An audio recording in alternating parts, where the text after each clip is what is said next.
Pour la majorité d'entre nous, Noël est un jour qui rime avec convivialité, bonheur, famille et féerie, et cadeaux aussi.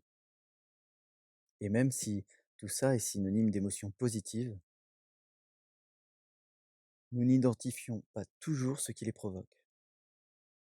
Parce que de vous à moi, il arrive que malgré nous, ces émotions pointent le bout de leur nez bien avant le jour de Noël. Je ne sais pas pour vous, mais moi,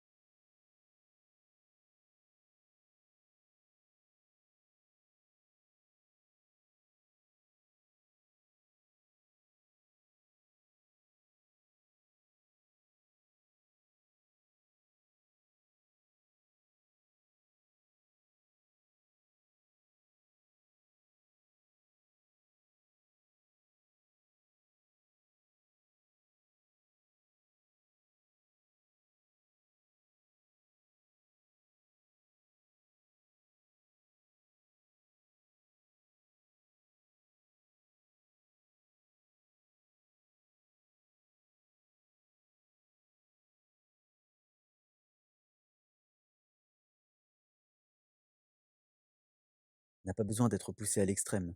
Il est juste là pour vous permettre de noter les changements qui interviendront au fur et à mesure de l'expérience. Bien sûr, le fait d'être posé, dans une position confortable, et d'aller vers un état d'esprit plutôt neutre, de se sentir bien grâce à l'état d'hypnose qui s'installe, fausse un peu la donne. Mais cela a peu d'importance, car l'émotion ressentie lorsque nous évoquerons ici différents éléments de Noël sera bien plus grande et plus agréable encore. Et déjà peut-être, des images en lien avec Noël apparaissent progressivement, par petites touches, ou d'un seul coup dans votre esprit, là derrière vos paupières closes. Elles se devinent, se dessinent, se présentent. Si c'est le cas, laissez-vous accompagner par ces images, avec la ferme intention de découvrir quelles émotions elles font naître en vous. À présent, écoutez avec plus d'attention encore les mots que ma voix prononce, et concentrez-vous sur ce que chacun d'entre eux évoque chez vous. Souvenez-vous que la détente et le relâchement de votre état d'hypnose font voler toutes les barrières de votre créativité, et que si votre inconscient vous emmène tout autre part que ma voix, écoutez-le, car il connaît votre intention, celle de faire naître en vous l'esprit des fêtes de Noël et les émotions positives que cela procure.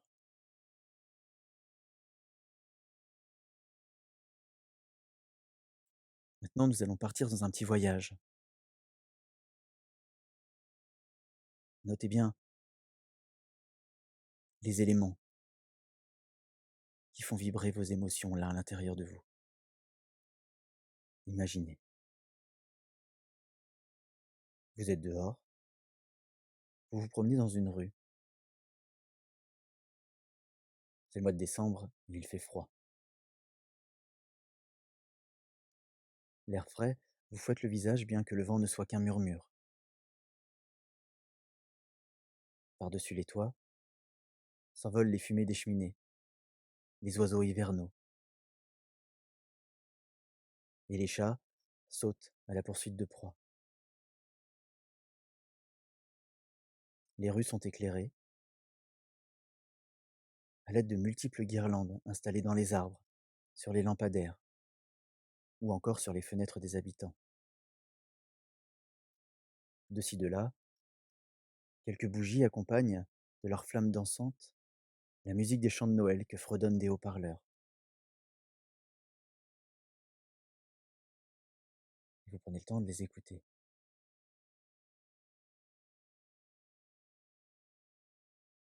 Dans l'air, une odeur de marché de Noël se diffuse. Vous vous en approchez. Il apparaît là, à un coin de rue, juste après que vous ayez glissé légèrement sur l'humidité laissée par la pluie de l'après-midi. Des cabanons de bois vaporeux vous accueillent, et les sourires des commerçants vous invitent à sentir les odeurs de marron chaud qui grillent en crépitant, les odeurs de vin chaud qui frémit dans de grosses marmites, ou encore les odeurs des clémentines fraîchement épluchées par des enfants aux rires envoûteurs.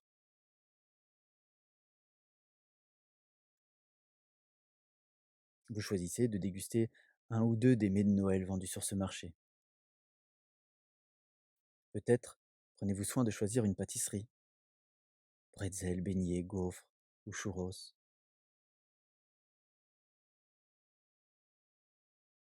Peut-être choisissez-vous une boisson chaude, café, chocolat, thé, pour accompagner des petits sablés au glaçage fouetté. Peut-être encore portez-vous votre choix sur du salé, saucisson, soupe de légumes d'hiver. Il y a presque tout ce qui rime avec marché de Noël sur celui-ci. Et le choix est vaste. Que voulez-vous goûter et sentir? Qu'est-ce qui, pour vous, sur ces étals, représente le plus Noël? La pomme d'amour, la barbe à papa, les chocolats à la ganache fondante. Encore en mouvement, vous vous dirigez vers le grand arbre de Noël qui surplombe le marché.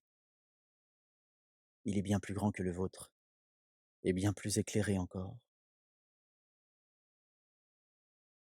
L'odeur du pain et la vue des lumières clignotantes vous plongent dans un univers plus féerique. À son pied, des enfants courent sur une neige artificielle, en attendant leur tour pour monter sur les genoux du Père Noël, héros de ce jour. Il est là d'ailleurs, avec sa barbe blanche, ses lunettes rondes, son bonnet et son épais manteau rouge. Assis sur son trône, il vous fait un clin d'œil. Puis il attrape un gosse, dont le nez coule. Vous les regardez poser pour une photo et se chuchoter des secrets, qui font bien rire le Père Noël, et donne le droit, à l'enfant, de choisir une papillote. Vous reprenez votre route vers un magasin situé un peu plus loin. Au passage, une crèche vous salue. Des santons de taille peu banale jouent la scène de la fameuse naissance. Quelques flocons commencent à tomber et à recouvrir la chaussée.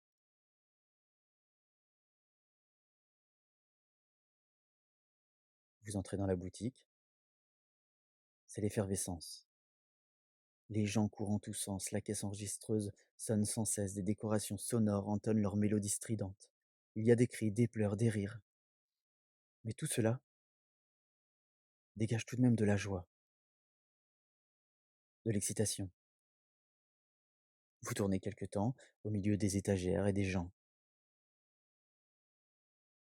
Puis vous choisissez parmi tant d'autres un article, celui que vous étiez venu choisir pour une personne en particulier.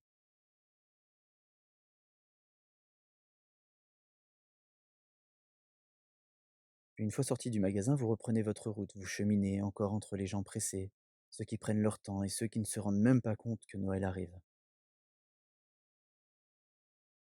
Vous prenez la direction de chez vous et vous arrivez devant votre porte. Votre cour est peut-être décorée et éclairée, peut-être pas. Mais vous savez que, bien que votre sortie fût un plaisir, vous allez apprécier de revenir dans la chaleur de chez vous. Et c'est d'ailleurs en ouvrant la porte que vous êtes saisi par cette chaleur. Le chauffage est allumé, cheminée, poêle ou autre. Et cela vous donne l'envie de vous lever dans votre fauteuil ou canapé, avec une nouvelle boisson chaude, un chocolat ou deux, et un livre ou un film de Noël. Après vous être installé de la sorte, vous vous apercevez que depuis le début, une odeur de sapin vous suit. Elle est accompagnée de celle de la bombe à neige artificielle.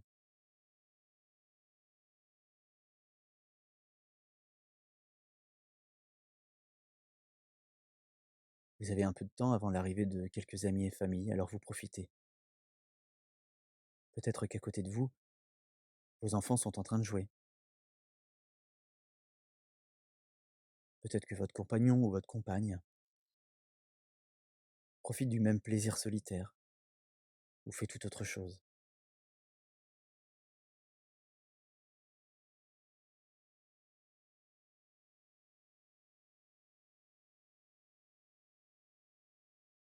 Puis c'est le temps de la convivialité, de la fête en elle-même.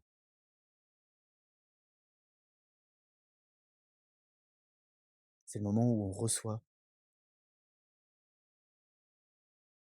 ou le moment où on est accueilli.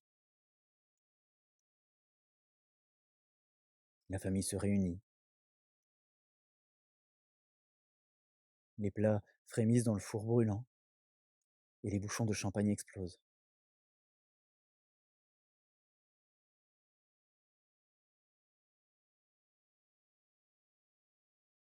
Vous vous demandez ce que vous préférez réellement de tout ça.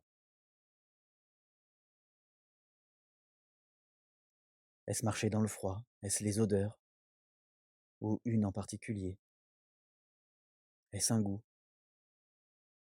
Est-ce la vue des décorations, des lumières? Est-ce le plaisir solitaire de la boisson chaude devant votre arbre de Noël? Est-ce le moment en famille? Ou est-ce encore d'acheter un cadeau et de faire plaisir? Une musique?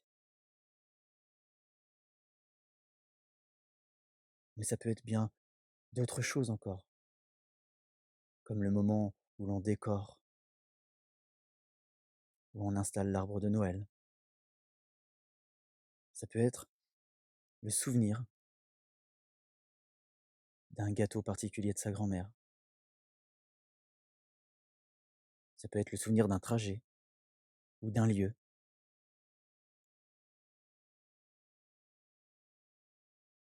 Ça peut être le souvenir d'un rituel partagé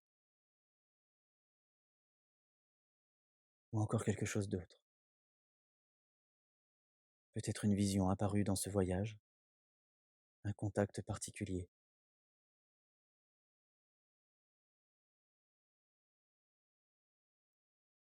Quelle qu'elle soit, cette chose qui a réveillé le plus en vous ces émotions positives de Noël,